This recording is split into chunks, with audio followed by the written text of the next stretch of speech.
Deus, Ele tem uma palavra aos nossos corações nessa tarde de hoje. Louvado seja Deus.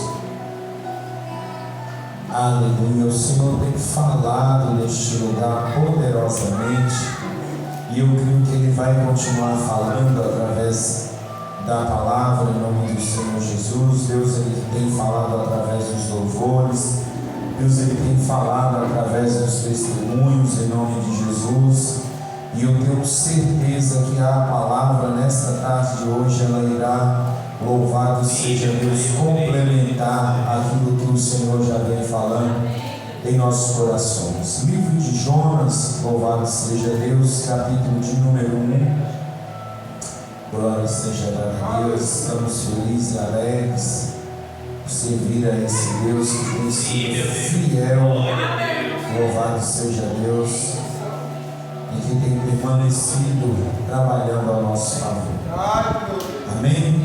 Jonas, capítulo 1. Louvado seja Deus. Jonas está próximo a Obadias. Se você for lá em Ezequiel, Daniel, Oséias, e seguindo ali adiante, você vai achar Jonas. Louvado seja Deus. Daniel, Oséias, glória a Deus. Amós,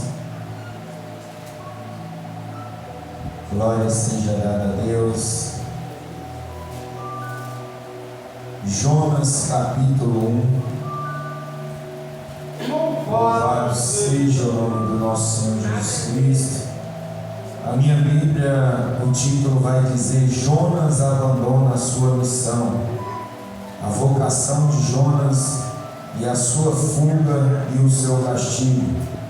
Veio a palavra do Senhor a Jonas, filho de Amitai, dizendo: levanta-te e vai à grande cidade de Nínive e clama contra ela, porque a sua malícia subiu até a mim. E Jonas se levantou para fugir de diante da face do Senhor para Tarsis, e descendo a Jope, achou ali um navio que ia para Tarsis. Pagou, pois, a sua passagem e desceu para dentro dele, para ir com eles para Tarsis, de diante da face do Senhor. Mas o Senhor mandou ao mar um grande vento, e fez ao mar uma grande tempestade, e o navio estava para quebrar-se. Então temeram os marinheiros e clamaram cada um ao seu Deus, e levantaram e lançaram ao mar as suas fazendas que estavam no navio, para aliviá-lo do seu peso. Jonas, porém, desceu aos lugares do porão e deitou-se e dormiu um profundo sono. E o mestre do navio, chegando a ele, disse: que tens, dormente? Levanta-te, invoca ao teu Deus, talvez assim Deus se lembre de nós, para que não pereçamos. E dizia cada um ao seu companheiro: vinde e lancemos sorte, para que saibamos por que causa nos sobreveio este mal. E lançando sorte, a sorte caiu sobre Jonas. E lhes disseram: declara-nos tu agora, por que razão nos sobreveio este mal? Que ocupação é a tua? De onde vens? E qual é a terra tua? E de que povo és tu? E eles responderam: eu sou hebreu, e temo ao Senhor, o Deus do céu, que fez o mar e a terra seca.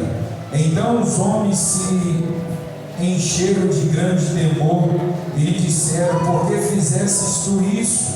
Pois sabiam os homens que fugia de diante do Senhor, porque ele tinha contado. Amém? Louvado seja Deus. Nós vamos adiante.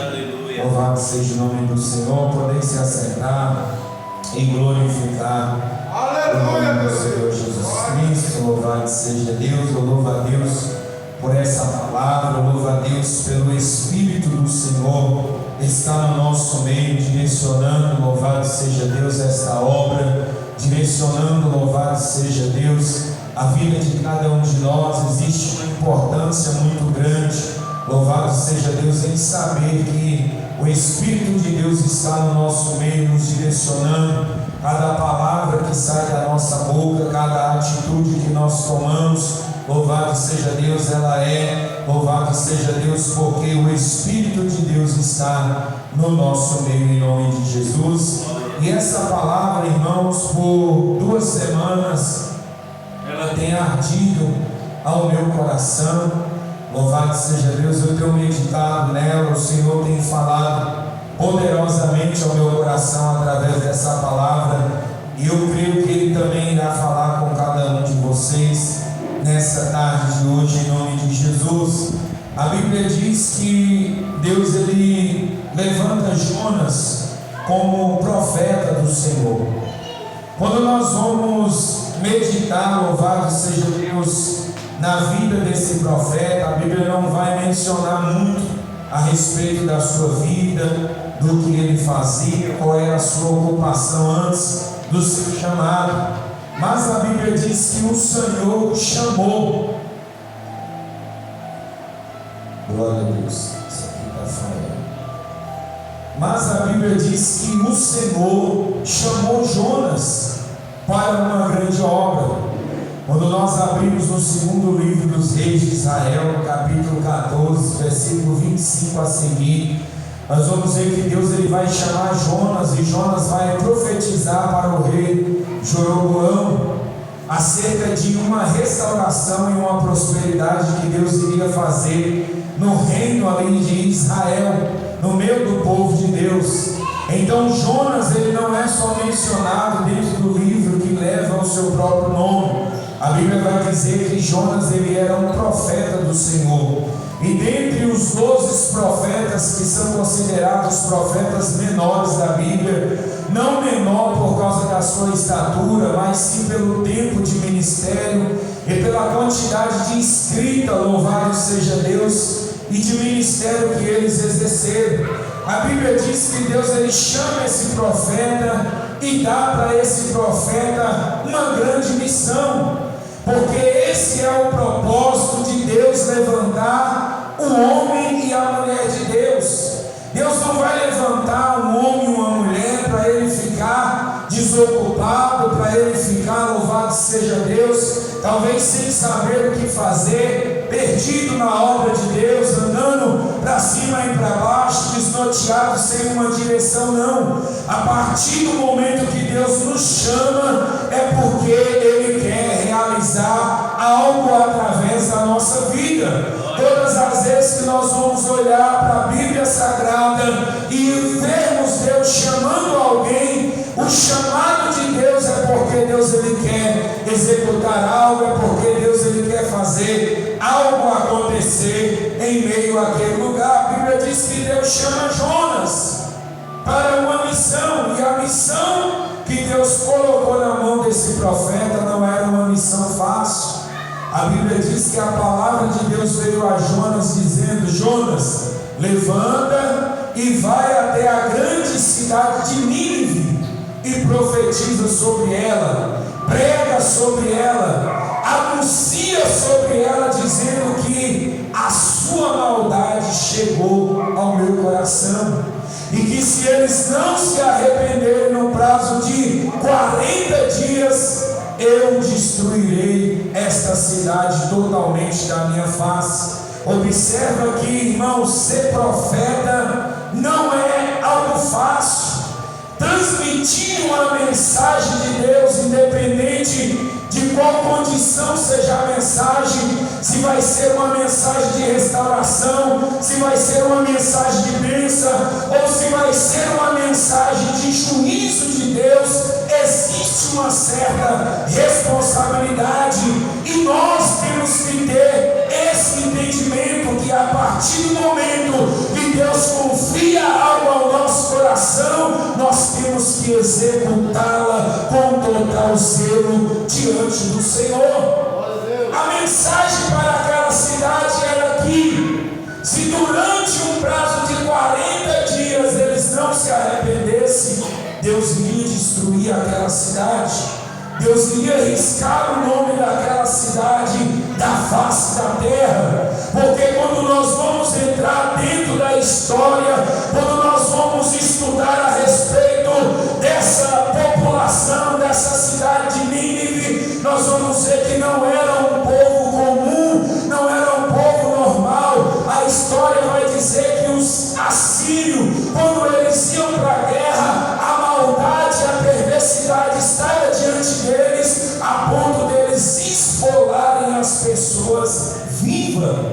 Eles eram um povo cruel, eles eram um povo, louvado seja Deus, que a maldade estava pregnada em vosso coração, e que essa nação, esse povo, eles não agiam de misericórdia, e eles não tinham pena de ninguém. Aonde eles passavam, a destruição e o caos era visível. Mas Deus tinha uma mensagem para esse povo. Deus queria tratar diretamente com essa nação. Deus tinha uma mensagem direta para esse povo, mesmo sendo um povo mau, mesmo sendo um povo perverso, mesmo sendo um povo que não tinha piedade de ninguém, mas Deus tinha uma mensagem. E o que me chama a atenção, irmãos, é que Deus, ele sempre vai ter uma mensagem ao coração do homem, ainda que a perversidade esteja no seu coração, ainda que a maldade esteja, louvado seja Deus, impregnada na sua alma. A mensagem de Deus, ela sempre vai estar diante do homem como uma oportunidade de arrependimento, como uma oportunidade de se voltar a Deus, como uma oportunidade de largar os caminhos perversos e se voltar ao Senhor. Só que Jonas, ele teme diante dessa responsabilidade. Jonas, ele não consegue ver e enxergar que aquele que estava enviando ele para esta grande missão era maior, louvado seja Deus, do que aquele império que ele iria enfrentar. A história vai dizer que Jonas iria andar pelo menos 3 dias dentro dessa cidade, dizendo: olha, arrepende, se humilha, porque se vocês não se arrepender, Deus irá destruir essa cidade. Agora imagina você, irmãos, imagina você a situação que esse profeta se encontrava, o peso da responsabilidade que Deus tinha colocado na mão daquele profeta, e a responsabilidade foi tão grande que aquele profeta, ele temeu. A Bíblia diz que Jonas temeu ir até a grande cidade de Nínive e profetizar o juízo de Deus contra ela, ministrar sobre ela a mensagem que Deus tinha para aquele povo. A Bíblia diz que Jonas, ele foge diante da presença de Deus. A Bíblia diz que Jonas, ele vai se levantar, vai descer até a Jope, que estava aproximadamente 80 quilômetros da sua cidade, nos termos de Zebulon. Jonas vai chegar naquele porto marítimo, vai comprar uma passagem, vai entrar naquele navio para poder fugir diante da face de Deus, para Tarsis, para a região da Espanha. A mensagem que Deus tinha para o coração de Jonas a Nínive: Jonas iria percorrer aproximadamente 800 quilômetros de distância da onde ele estava, mas ele vai preferir fugir aproximadamente 4.000 quilômetros para poder se esconder de Deus e não cumprir o seu chamado, não cumprir a sua missão. Irmãos, aqui eu aprendo uma coisa muito importante, irmãos: não tem como o homem se ocultar de Deus, não tem como o homem fugir das suas responsabilidades, não tem como o homem, louvado seja Deus, negligenciar a obra que Deus coloca na mão dele. Se Deus confiou algo na sua mão, ainda que aos seus olhos esteja impossível, ainda que o seu coração está temoroso para executar essa obra, confia que Deus, ele é fiel. Jonas, ele passa a olhar para as dificuldades que ele iria enfrentar para executar essa missão, e esquece de olhar para o Deus a qual tinha chamado. Irmãos, entendam uma coisa: a Bíblia diz que a vocação e os dons de Deus são sem arrependimento. Se Deus te escolheu, se Deus te chamou, ele não errou o alvo, ele sabe que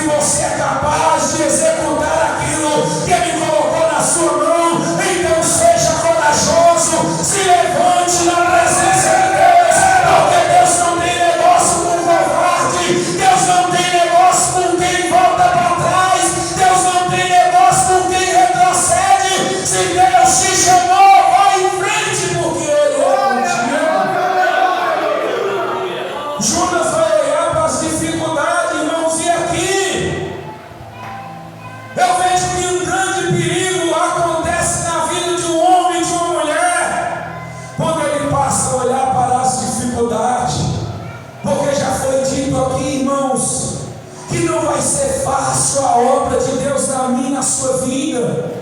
Irmãos, não vai ser fácil que nós vamos conquistar o reino dos céus, não. Não fique achando você que quando Deus arrebatar a sua igreja, eu e você vai estar sentado em uma rede debaixo de sombra fresca e tomando água de coco, não. Não fique pensando você que quando Jesus vier buscar a sua igreja, nós vamos estar sentados em um sofá diante de uma televisão, não, irmãos. Nós vamos ser resgatados em meio à tribulação, em meio à dificuldade, em meio ao caos.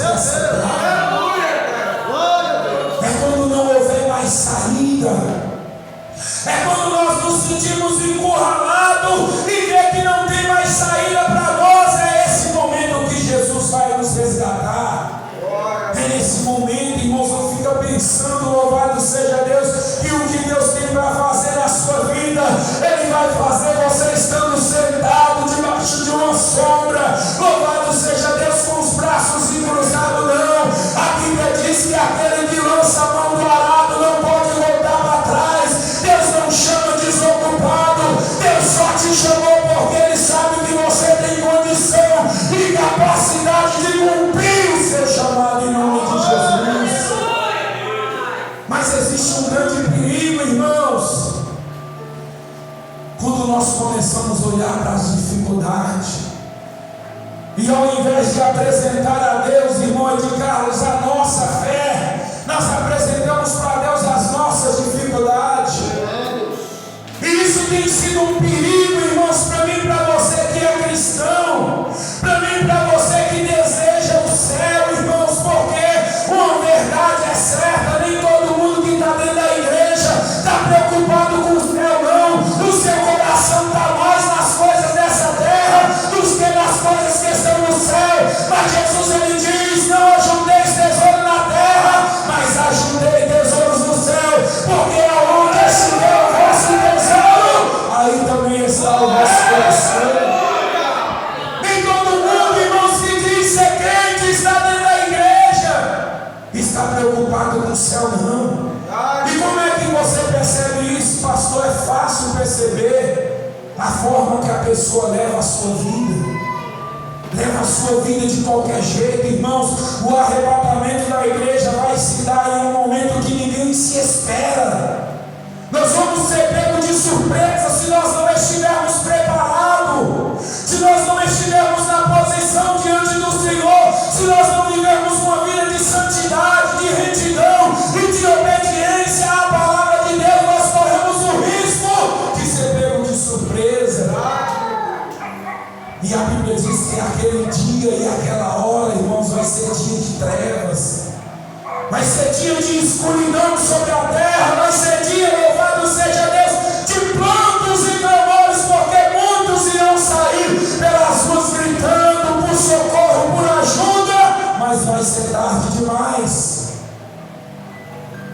Nós precisamos viver uma vida reta diante do Senhor. Nós precisamos, irmãos, estabelecer um propósito em nosso coração e não se desviar dele. A Bíblia diz no livro de Jó: louvado seja Deus, e se propores algo no seu coração, seja firme, seja fiel até o fim. Em nome de Jesus Cristo, irmãos, nós não podemos ficar oscilando, nós não podemos ficar, irmãos, nessa roda gigante. Um dia está bem, outro dia está mal, um dia está na igreja, outro dia quer ir para o mundo. Não, irmãos, não temos tempo para isso, em nome de Jesus. Nós temos que cingir os nossos lombos e estar com a nossa lamparina acesa, porque Jesus, Ele vai voltar. Queira você não, acreditando você não, Jesus está voltando. Ele está voltando, irmãos. E nós não temos muito tempo, não. O tempo que nós temos, irmãos, é para ajustar a nossa própria vida diante do Senhor. A Bíblia diz que Jonas fugiu. E eu não consigo enxergar dentro desse texto o que levou a esse profeta a pensar desse jeito e agir dessa forma, de ele achar que ele poderia fugir de diante de Deus. O salmista vai dizer que se eu subir até o céu, lá está o trono de Deus. Se eu descer até as profundezas do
você.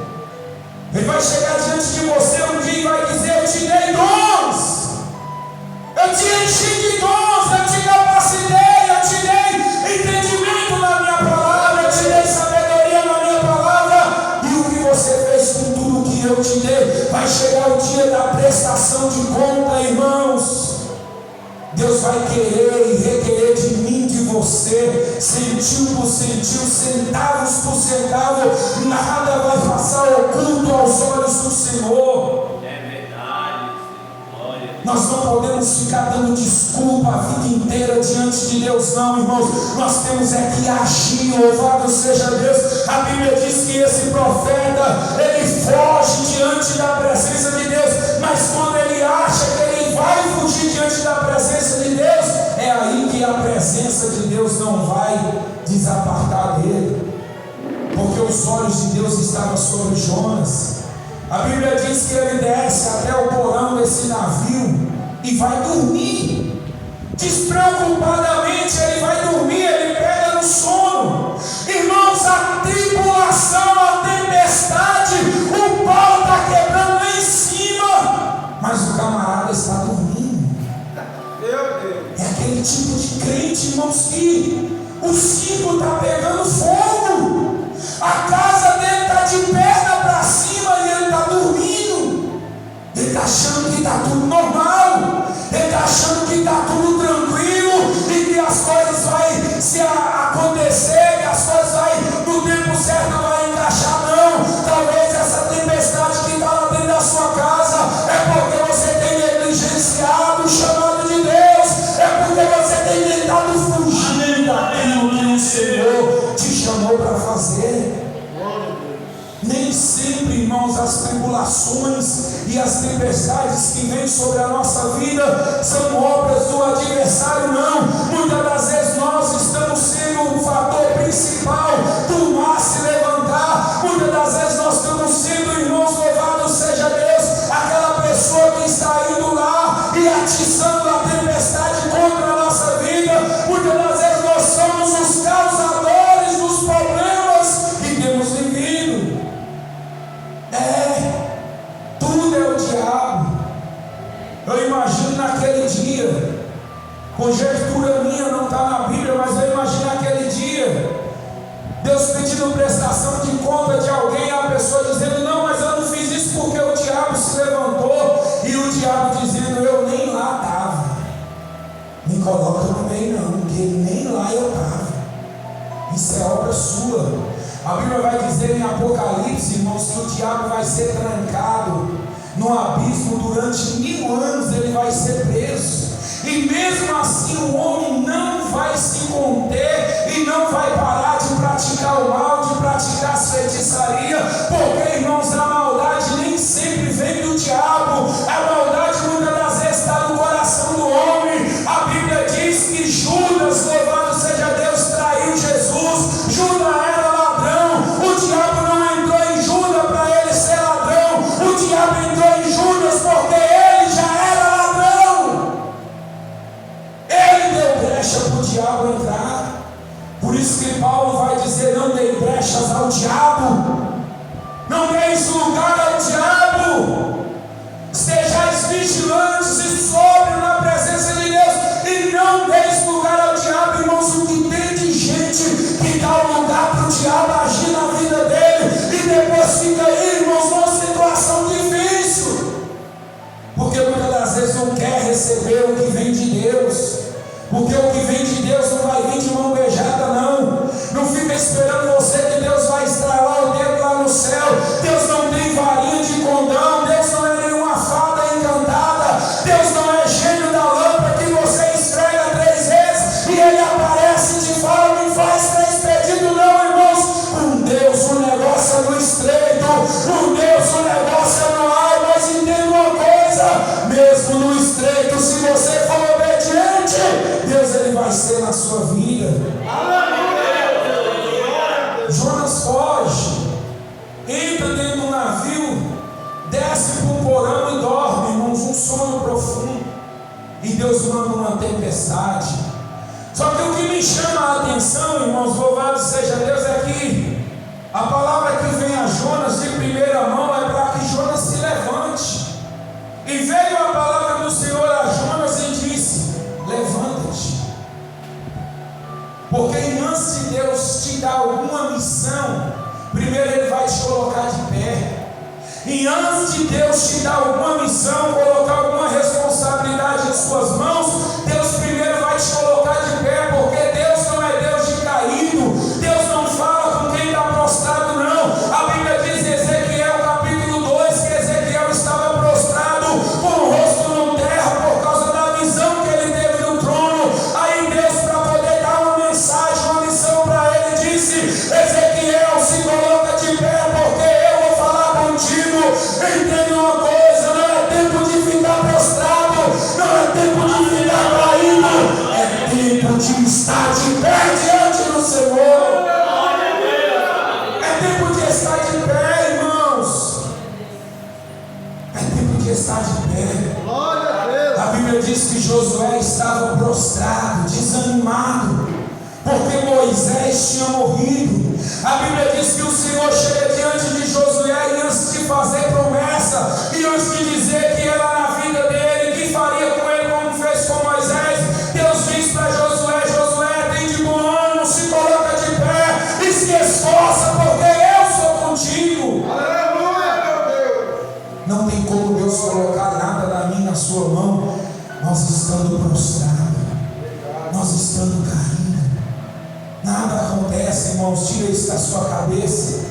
Não se ilude, não, irmãos. Para Deus trabalhar em nós, Deus precisa, louvado seja Deus, primeiro criar uma estrutura. Sabe por quê? Porque, irmãos, eu preciso suportar. Eu vou precisar suportar. Eu vou precisar, louvado seja Deus, ter estrutura para executar a obra que Deus tem na minha mão. Porque senão, no meio da caminhada, irmãos, eu vou desanimar. No meio da caminhada eu vou querer parar. E aí, irmãos, vai ser pior em nome de Jesus. É por isso que existe a importância de nós meditarmos nessa palavra e ouvir essa palavra de dia e de noite, porque essa palavra em nós vai gerar estrutura para nós podermos suportar as lutas. Porque tem muita gente desistindo, porque tem muita gente voltando para trás. Será que Deus não chamou? Será que Deus não falou? Será que aquele ministério não era de Deus? Não, foi porque pessoas que viveram de qualquer jeito, de qualquer forma, pessoas que não se preocuparam, louvado seja Deus, em criar uma estrutura na sua vida para suportar as lutas e as perseguições que viriam. Porque Jesus não nos deixou, louvado seja Deus, enganado de nada. Ele disse: no mundo tereis aflição. E quando a aflição vir, para mim poder permanecer de pé, eu tenho que estar estruturado nessa palavra. Deus chama Jonas e diz: Jonas, se coloca de pé. Se coloca de pé. Mas a opção aqui, irmãos, é do profeta. Isso que me chama a atenção. O chamado é de Deus, mas a opção de receber o chamado ou não é seu. Só que entenda uma coisa: se você aceita o chamado de Deus, há uma consequência. Se você foge do chamado de Deus, também há consequência. Então é melhor sofrer a consequência, sofrer a perseguição, passar por luta, por calúnia, mas executando a obra que Deus colocou nas nossas mãos, do que passar uma consequência por negligenciar, por querer fugir, por querer omitir aquilo que Deus colocou nas nossas mãos, irmãos. Tem consequência para tudo. Se você faz o que é certo, tem consequência. Se você faz o que é errado, tem consequência para tudo. A mensagem de Deus era para que o profeta se colocasse de pé, mas a decisão que o profeta tomou foi fugir da presença de Deus. Qual que foi a mensagem de Deus para a sua vida? Qual que foi a mensagem de Deus para a sua casa? Qual que foi a mensagem de Deus para o seu ministério quando Ele te chamou? Quando você ainda não era nada, não era ninguém, quando você estava na sarjeta, na lama, jogado no meio do monturo e ninguém te dava nada. Qual foi a mensagem de Deus para a sua vida? Aleluia. Para você ficar de pé ou para você fugir como um covarde de diante Não é tempo, irmãos, de fugir de Deus.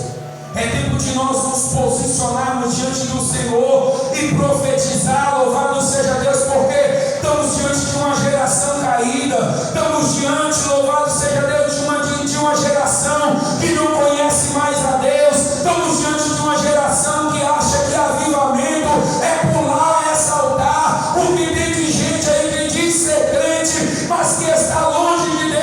E Deus precisa de mim, precisa de você, para trazer esse povo de volta, para adorar a Deus com a verdadeira coração. Todas as vezes que Deus levantou um profeta, irmãos, foi para trazer de volta um povo que estava longe do Senhor. Todas as vezes que Deus levantou um profeta, foi para trazer de volta alguém que tinha perdido a direção. Se você é profeta, se você profetiza, se você entende que você é homem e é mulher de Deus, louvado seja Deus, entenda isso. Deus te chamou para esse propósito. É através da sua vida que Deus vai restaurar, é através da sua vida que Deus vai fazer, é através de você que Deus vai executar uma grande obra nesse mundo. Mas nós temos que posicionar diante do Senhor. Deus manda o profeta ficar de pé, e a decisão que ele tomou foi fugir. E observa que a consequência não foi boa. Primeira coisa que nós vamos observar: Jonas foge de diante de Deus. E olha só a situação que vai ficar aquele profeta. A Bíblia diz que ele desceu até Jope. Primeira descida de Jonas. Segunda coisa, Jonas vai entrar em um navio e vai descer para o porão daquele navio. Terceira coisa que vai acontecer, Jonas vai ser lançado dentro do mar.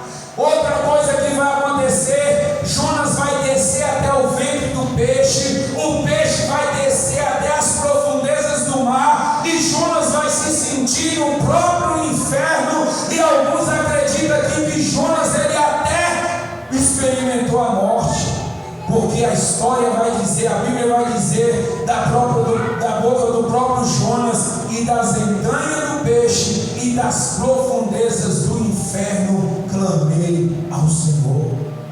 Irmãos, a consequência de quem foge de Deus e do seu chamado não é boa. A tendência de Carlos é só descer, a tendência é só afundar. Ah, pastor, mas fulano ali é uma bênção e hoje ele está afundado na lama, está atolado. É fácil de discernir isso. Negligenciou o chamado, omitiu, fugiu de diante de Deus, não quis executar a missão que Deus tinha dado, por mais que ainda ela fosse árdua e difícil, por mais que ela tivesse um peso de responsabilidade muito grande. Mas ele fugiu, se omitiu.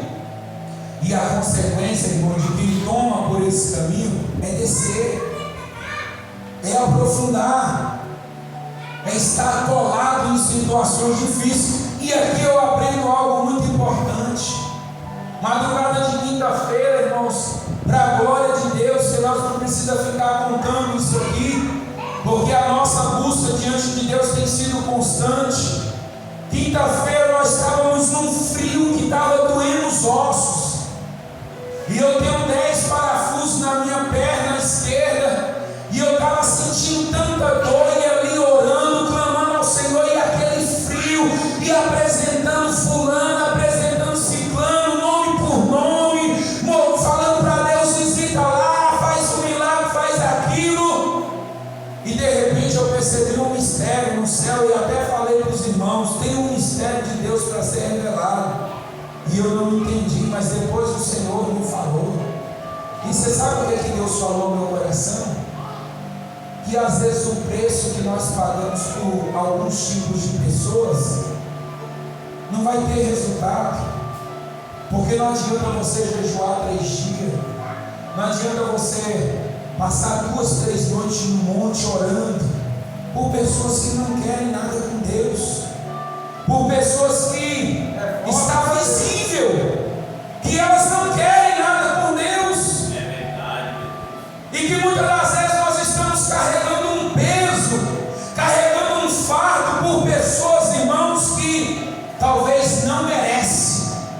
você faça aquele esforço por ela. E essa é a realidade, essa é a verdade, irmãos. Porque a pessoa te procura e fala: ora por mim, você ora, e nada acontece.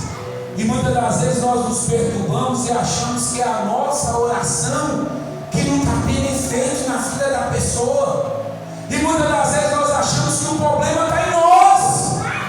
Ficamos caçando problema, ficamos caçando defeito em nós, achando que nós estamos diante de Deus em falha e que Deus não está operando através da nossa vida, mas não é, irmãos. Porque a oração te conforta, a oração te fortalece, mas o que muda a situação é a atitude diante de Deus. Não adianta você orar, não adianta você profetizar, não adianta você pagar o preço, irmão, se não tiver atitude.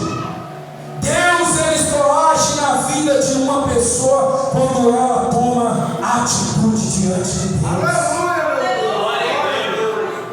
E eu fiquei assim, pasmo com isso. Eu disse: Senhor, mas é minha obrigação como pastor, é minha obrigação como líder. A Bíblia diz que nós temos que interceder, que os pastores são aqueles que velam pelas almas, como aqueles que vão te dar conta. Irmãos, mas isso aqui, irmãos, dá pano para muita manga.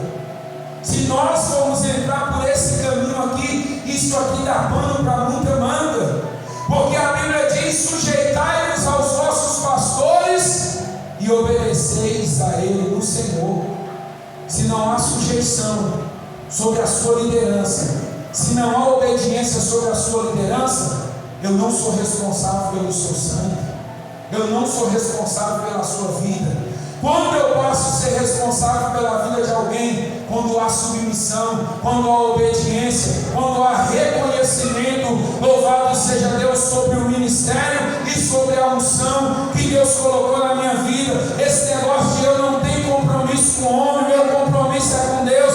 Irmão, se você não tem compromisso com o homem da terra, que você enxerga, que você sabe onde encontrar ele, como é que você vai ter compromisso com Deus que você nunca viu? Como é?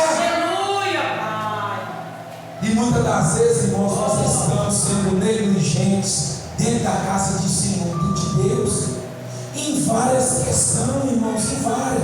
É como o irmão disse aqui: eu preciso mudar, eu sei que eu preciso mudar, e esse tem que ser o sentimento meu e seu todos os dias, e não se sentir superior ao nosso próximo, não se sentir, irmãos, louvado seja Deus, que as nossas orações e as nossas buscas diante de Deus nos tornam superior aos nossos irmãos. Não, a Bíblia diz, louvado seja Deus, que nós temos que se sentir, louvado seja Deus, inferior aos nossos irmãos e ajudar cada um a carregar a sua carga, o seu fardo diante do Senhor. Mas aqueles que você sabe que está perseverando no caminho, aqueles que você sabe que mesmo sem condição alguma, tanto emocional, física, espiritual, seja qual for a situação, ele está aqui dentro da casa de Deus, tendo o que comer ou não, tendo o que vestir ou não, passando por privação, passando por luta ou não, está aqui gemendo, está aqui chorando, está aqui agarrado firme no arado e não larga por nada. Esse sim, se você puder ir com ele até a morte, se você puder ir com ele até o fim, vai, porque o seu esforço diante do Senhor vai ter recompensa. Mas não se esforce por quem não quer nada com Deus. Não se esforce. Não perca tempo com quem não quer nada com Deus, porque o nosso tempo é curto e ele não pode ser gastado com coisas que não vai ter resultado. O nosso tempo tem que ser gasto com aquilo que nós vamos ver resultado diante do Senhor. Aleluia. Eu observo na palavra que Jesus não perdeu tempo com ninguém. Jesus era objetivo na sua missão. Ele disse para os discípulos: vai e prega a mensagem, mas primeiro vai para os da casa de Israel. Não para no meio do caminho, não entre em cidades de samaritano, não pare nas ruas para saudar ninguém.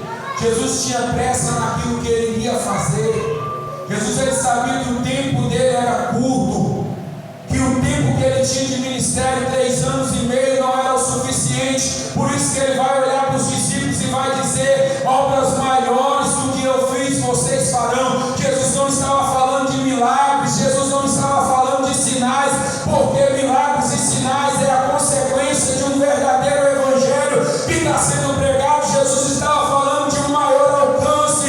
Jesus estava dizendo: o que eu não consegui fazer, são vocês que vão fazer. Aonde eu não consegui entrar, é vocês que vão entrar. Então não perca tempo com quem não quer nada comigo. Aleluia, meu Deus. Esteja um foco, esteja um propósito do Senhor. Pregou, não quis nada com Deus, só apresenta ao Senhor. Jesus disse: na cidade que vocês entrarem, pregar sobre ela, e eles não aceitarem, saia dela, sacuda o pó dos vossas sandálias, como sinal de juízo contra ela, e vá embora adiante. Não perca tempo. Jesus chega diante de um jovem doido, querendo saber como que ele tinha que fazer para herdar o reino do céu. Jesus fala para ele os mandamentos. Jesus falou o que ele precisava fazer. A Bíblia diz que ele entristeceu o coração e foi embora. E a Bíblia não mostra Jesus indo atrás dele, insistindo, dizendo: ei, eu tenho uma obra na sua vida, eu te amo. Irmãos, para com isso. Essas mensagens melancoliosas, essas mensagens, louvado seja Deus, que mais massageia o ego de pessoas e que não transforma ninguém. A pessoa está em cima do altar hoje pregando e louvando, amanhã está no ralabucho, está bebendo, está usando droga, está se prostituindo, por causa dessas mensagens que mais passa a mão na cabeça do que aponta o caminho certo. Irmãos, com Deus é no estreito, irmãos, com Deus nós nos posicionamos diante do Senhor para poder dar o reino do céu. Eu não sei o que vai ser, louvado seja o nome do Senhor. Jonas foge, eu nem consegui entrar na mensagem e já vou ter que parar, que já é 5h10 em nome de Jesus. Nem consegui entrar na mensagem. Mas entenda uma coisa: Deus confiou algo na sua mão. Deus te deu uma missão, Deus te deu uma obra. Talvez a obra que você vai fazer não vai ser uma obra grande, não. Talvez você não vai ser aquele pregador que você talvez almeje ser. Talvez você não vai conseguir pregar para a multidão. Talvez você vai conseguir pregar para uma só pessoa. Talvez a sua missão é ganhar uma alma diante do Senhor. Faça isso com zelo. Faça isso com zelo, para quando ele chegar diante de você e dizer: Gleison, eu te confiei uma alma lá na terra, eu te dei tudo o que você me pediu, te dei condição, te capacitei, mas eu precisava que você ganhasse uma alma para mim. Cadê, Gleison? Cadê a alma? Cadê de Carlos? Cadê irmão João? Irmã Mirinha, irmã Adriana, irmã Lúcia, cadê? Talvez você não vai pregar para a multidão, vai pregar para uma pessoa só. Pregue, irmãos, louvado seja Deus, com zelo, faça isso com zelo. Ganha essa alma para o Senhor, para que quando você chegar diante dele, você não chegue com as mãos vazias. Tem um louvor da harpa que diz: posso ter as mãos vazias, com Jesus eu me encontrar. Quantas almas poderias ao Senhor apresentar? Nós estamos gastando o nosso tempo com o que, irmãos? Com o que nós estamos gastando o nosso tempo? Com coisas às vezes que satisfazem nós mesmos. Estamos negligenciando a obra de Deus. Não espera com que Deus agite o mar.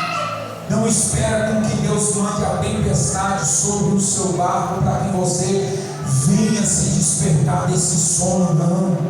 Se coloca de pé em nome de Jesus nessa tarde de hoje. E como Isaías disse no capítulo 6 do seu livro: Senhor, eis-me aqui, envia-me a mim. Que você possa ter essa mesma convicção, que você possa ter essa mesma certeza em chegar diante de Deus e dizer: Senhor, eis-me aqui. Não importa o que eu vou passar, não importa o que eu vou sofrer, mas eis-me aqui para cumprir o ministério do Senhor, confiando nas minhas mãos. Aleluia. Glória a Deus. Talvez a obra que Deus tem na sua vida é lá dentro da sua casa, com seu esposo, com seu filho. Talvez é chegar diante de Deus um dia e te apresentar a sua família diante do Senhor. Irmãos, é tempo de nós despertarmos para aquilo que Deus nos chamou para fazer. Sair da zona de conforto, do comodismo e ir, louvado seja Deus, entrar no mundo espiritual, entrar no campo de batalha mesmo, arregaçar as nossas mãos e lutar, sabendo que aquele que nos chamou é Ele que vai na nossa frente, é Ele que vai te conceder a vitória, é Ele que vai, em nome de Jesus, fazer o milagre acontecer. Glória a Deus. Mas desperta em nome de Jesus, se coloca de pé nessa tarde hoje. No outro dia nós, louvado seja Deus, falamos um pouco mais dessa